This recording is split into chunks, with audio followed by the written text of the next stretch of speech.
prosecution. So, Lewis, we will start this section with the familiar phenomenon of a grieving mother unpersuaded by judicial process. Well, you know what, as a parent, you know, when your kid dies, you get upset about something like this. And this is happening up there in Nottingham, which is basically a crazy guy.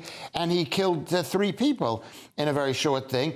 And he was sentenced, he struck a plea deal. Yeah. And the parents are upset that he struck a plea deal, which is manslaughter when it should have been, you know, that doesn't sound really like murder, even though it was murder.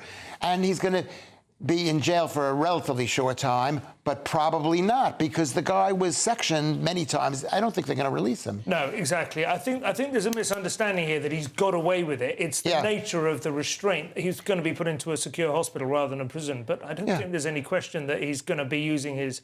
I mean, there's some talk about a certain kind of sentence whereby if he gets better, he's transferred to prison, which, to be honest, sounds kind of worse to me in a way. No, but I've heard there's some loophole whereby if he starts taking his medication and gets better, he might be able to just be released, Martin. Is that not true? Or is it he goes back to prison? Say if he gets better, then he is transferred to a secure unit. But, I mean, that's just weird. But anyway, I don't I'm not sure.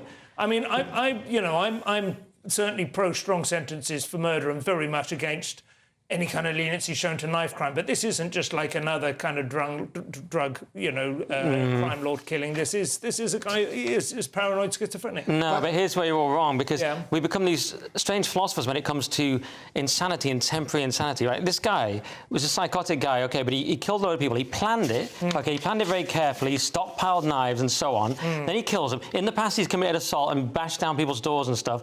So I didn't think he was going to be normal when I heard he'd killed a lot of people. So he's also psychotic. Why does that get him off? People say, oh, he wasn't in his right mind, it wasn't him. Who was it? I've never understood that. It's a question of compartmentalising his ability to judge the moral rectitude of his behaviour to planning how to get away with it, isn't it? Or how to commit the crimes. Right, but I'm not saying they are. To me, it's the same person. It's like, oh, but he's psychotic. Yes, and... well, there is an he kills some people. If you drill down into it philosophically, there's an argument that we're all just a product of our brain chemistry and our background and our upbringing and so on, you know, the determinist kind of idea. But this guy, the most important factor here is he copped a plea deal, and that's the way these things work. That's the way courts work, and it doesn't please parents. Sorry, Nick, do you want to? No, I just disagree there, but I just never understood this thing about, oh, you weren't yourself. It's just a strange philosophical get-out clause. It is, to some extent, an arbitrary division.